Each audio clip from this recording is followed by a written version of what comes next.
My name is Frank. I'm 68 years old, and for the past 14 months, I've been living in a 2007 Honda CR-V. That's my bedroom, my kitchen, my bathroom, and my living room, all in 130 cubic feet. You're probably thinking I'm a drunk or a drug addict, or that I made some terrible life choices. But here's what nobody wants to admit. I worked 43 years, paid my taxes, raised 2 kids, did everything right, and it still wasn't enough. My pension, it covers food and gas, barely. The cheapest apartment I could find wants $2,000 a month plus first, last, and security deposit. Do the math. That's $6,000 just to move in. I'd need to save for 2 years without eating, so here I am in a parking lot. Again, and here's the thing nobody talks about. I'm not alone. Over 200,000 Americans sleep in their cars tonight. Teachers, nurses, warehouse workers, people with real jobs who just can't afford rent anymore. The fastest growing group, old people like me. Our fixed incomes that covered rent 5 years ago don't cut it today. Grandma's not in a nursing home. She's in a Buick. But you know what? A car isn't the worst option. Sounds crazy, right? But think about it. Locking doors, protection from rain, personal space where your stuff won't get stolen while you sleep. Try getting that on a park bench. The car. Let me tell you about choosing the right car, because not all vehicles work for living. I got lucky with my CR-V. Previous owner was a soccer mom who kept it immaculate. Fold down the back seats, and I've got a flat surface where I can stretch out completely. That matters more than you'd think. Try sleeping curled up like a pretzel for a month. Your back will hate you forever. Minivans are even better if you can get one. SUVs work great for staying invisible. Nobody looks twice at an SUV parked overnight. Sedans. Tall people sleep diagonally with their legs up front. Not comfortable, but you adapt. The Toyota Prius became almost legendary among car dwellers. Its hybrid battery lets you run AC or heat all night without burning much gas. Some people call it the unofficial homeless hotel. I bet Toyota didn't expect that marketing angle. But here's what matters most: reliability. A broken car means you just lost your transportation and your bedroom at the same time. I keep up with oil changes religiously. That $5 quart of oil might save my entire living situation. Finding a place to sleep. You can have the perfect setup, but park in the wrong spot, and you'll wake up at 3 a.m. to a flashlight in your face. Walmart became my main go-to. About 80% of their parking lots allow overnight stays. No reservation needed. Just pull in, park near other cars, and you've got a relatively safe spot with bathrooms and security cameras. Some locations even turn into little communities. People recognize each other, say hello. Casinos work even better. Security there is used to people sleeping in cars. Gamblers play all night, rest in their vehicle, come back for more. A car dweller just looks like a tired blackjack player. Hospital parking lots are sneaky good. Nobody's surprised if someone sleeps in a car at a hospital. Maybe you're waiting for a family member after surgery. Maybe you're too exhausted to drive home. Staff has seen everything. Sometimes churches let you stay on their property if you just ask. One pastor told me, "Better a person is safe in our parking lot than freezing under a bridge." The golden rule: never park in the same spot 2 nights in a row. Monday, Walmart. Tuesday, hospital lot. Wednesday, truck stop. Rotating keeps complaints down and police away, making it livable. First thing I did was build a sleeping platform. Sheet of plywood, about $50, cut to fit my cargo area. Creates a flat sleeping surface with storage space underneath. Way better than sleeping on folded seats. Blackout curtains from cheap black fabric and magnets. Stuck them to the windows. Boom. Street light disappears. People can't see inside. Privacy that hotels charge $200 a night for. There's this material called Reflectix. Silver insulation that looks like spacecraft foil. Cut it to fit your windows, and in summer it makes the interior 10 to 15 degrees cooler. That's the difference between decent sleep and slow roasting. Memory foam mattress topper saved my back. You can sleep one night on a hard surface. But months, your body starts protesting. I keep my head toward the rear door. More space overhead, can even sit up straight. Here's something nobody warns you about. Condensation. One person exhales almost a pint of moisture overnight just breathing. Windows fog up, everything gets damp. I crack a window slightly, otherwise morning feels like it rained inside. Dealing with temperature. Summer is brutal. My car is just a metal box on wheels. Metal amplifies any temperature outside.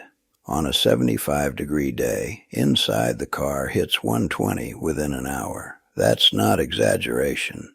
That's physics. Battery-powered fans became my lifesaver. $20.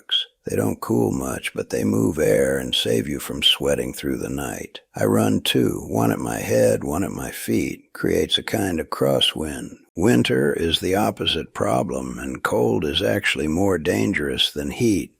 Propane heaters work, but I don't trust them. Carbon monoxide will kill you in your sleep. I use a 0-degree sleeping bag instead. Cost me $80 at an outdoor store. Some nights I wear 3 layers and a beanie to bed. You adapt. Staying clean. This is the part nobody wants to talk about, but it's the hardest part of car living. I have a Planet Fitness membership. $10 a month. That's my shower, my sink, my mirror, my sanctuary. I show up at 6 a.m., shower, shave, brush my teeth, walk out looking presentable. Nobody at the grocery store knows I slept in a parking lot, but Planet Fitness closes at 10 p.m. What about the other 16 hours? Public pools work sometimes. Day pass costs less than a truck stop shower, and you get locker room access plus exercise. Dry shampoo is a godsend. $5 at any drugstore. Lets me go a week without washing my hair. Won't look perfect, but looks decent enough for a job interview. Baby wipes for quick cleanups between real showers. A gallon jug of water and a washcloth in a Walmart bathroom gets you surprisingly clean. The hardest part isn't finding a shower, it's planning everything around it. Gym hours, library schedules, pool availability. Your whole day revolves around basic hygiene. The bathroom situation. Let's talk about the toilet, because if you eat and drink, eventually nature calls. And when you live in a car, this becomes a serious logistical challenge. Planet Fitness handles daytime needs, but gyms close at night, and your bladder doesn't work on a schedule. What do you do at 2 a.m.? Most people keep what's called a night bottle nearby. Sounds unpleasant, but it beats getting out of your car on a strange parking lot in the middle of the night. That's how people get robbed or hassled by police. Simple bottle solves all that. For more serious needs, there's the 5-gallon bucket system. Toilet seat on top, trash bag inside. Cat litter to kill the smell. Costs about $15. Works better than you'd expect. After dark, 24-hour places become your best friends. McDonald's, Walmart, some gas stations, their bathrooms are always open. I know every nighttime bathroom within 20 miles by heart. Portable camping toilets with chemical capsules cost about $40 and handle odor much better. If you're doing this long term, it's a good investment. Staying connected. Dead phone for a car dweller isn't an inconvenience. It's an emergency. No phone means no job calls, no GPS to find safe parking, no way to call for help at 3 a.m. I watch my battery percentage like vital signs, because honestly it is. Easiest charging method is just driving. While the engine runs, the alternator generates electricity, so daily errands keep devices charged. I plan my day so 15 minutes of driving gives me enough juice until morning. But here's where it gets smart. Portable power stations changed everything. These brick-sized batteries cost $100 to $300 but can charge your phone for a week. Some power fans, others run laptops. It's like carrying an outlet in your backpack. Solar panels take it further. $50 panel on my dashboard slowly charges batteries all day. Free energy from the sun. No outlets, no permission. Complete independence. Public libraries became unofficial headquarters for car dwellers. Free Wi-Fi, outlets, AC, clean bathrooms, safe place where nobody asks why you're here. Smart people build their whole day around library hours. Dealing with police. Waking up to a cop knocking on your window at 2 a.m. is a special kind of alarm clock, and that alarm clock wears a uniform and doesn't have a snooze button. Here's what most people don't understand. Police usually aren't trying to arrest you, they just want you gone. Move along, find another spot, don't be here when I come back. Usually it ends there. Tickets happen, but they're rare if you're smart about it. Being smart is an art form. Looking normal is your best defense. Clean clothes, windows without blankets hanging, no piles of stuff screaming, "I live here." I keep my car clean inside and out. Just looks like any other vehicle. Parking strategy matters more than you think. Isolated corner of a lot might feel safe, but raises suspicion. Better to park among other cars, blend in with the crowd. You're just waiting for someone. Just visiting. Definitely not sleeping here for the fourth night in a row. Keep your vehicle registration current and all lights working. Small stuff like that attracts cops like free donuts. Keep paperwork in order. It's the cheapest invisibility cloak. When police ask questions, experienced people never admit they live in their car. Just resting before a long drive works great. Waiting for apartment keys tomorrow buys time. Never give them a reason to dig deeper. Staying sane structure saves your mind. That's the secret weapon nobody talks about. Many think people just drift through days, but those who cope follow schedules stricter than corporate managers. Up at 6 a.m., gym by 7, shower, charge devices, bathroom. Library opens at 9. That's your office until noon. A guy I know lived 8 months in his Camry. Called it living by the clock. Every hour had purpose. Sounds exhausting. Actually, the opposite. Without structure, days turn into depressing mush. With structure, you're just a person with an unusual commute home. There's also the problem of stuff. Seems like owning less would be freedom. Sometimes it is, but people become ruthless editors of their possessions. One pair of jeans gets worn for a week. Books get traded, not collected. If an item doesn't serve 2 functions, it disappears. Entertainment might seem trivial, but it's not. Downloaded podcasts and movies become medicine against loneliness. Sitting alone on a dark parking lot with nothing to do is a straight path to depression. Comedy show on your phone is protection. And surprisingly, people find each other. Online communities share information like spies. Walmart on 5th Street has new security. Avoid it. Church lot on Oaks allows 2 nights if you talk to Pastor Mike. This underground network protects people better than official services. Even small rituals matter. Morning stretches in an empty parking lot. Journaling before bed. These little things remind you you're still human, not just a problem. The invisible burden.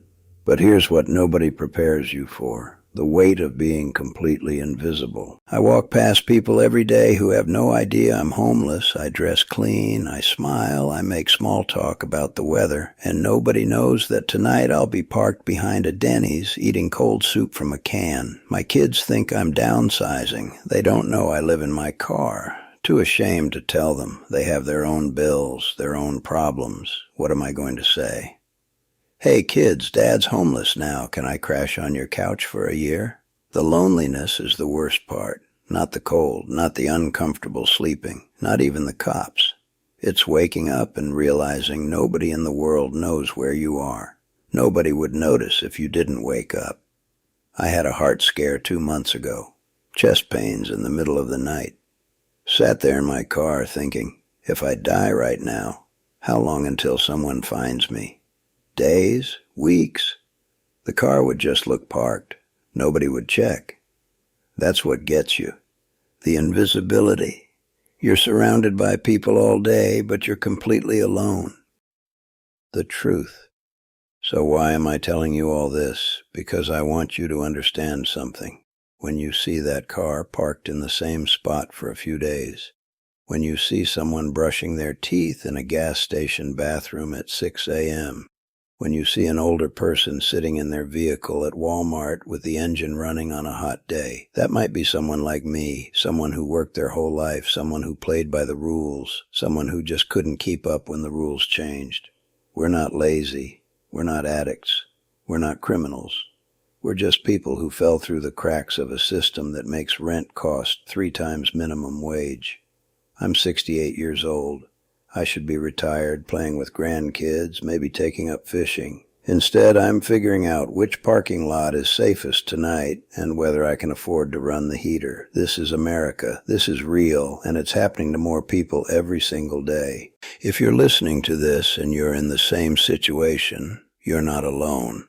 There are communities, there are resources, and there's no shame in surviving. Keep your dignity. Keep your routine. Keep fighting. And if you're listening to this from a warm house with a comfortable bed, be grateful, because the difference between your life and mine might just be one medical bill, one layoff, one bad month.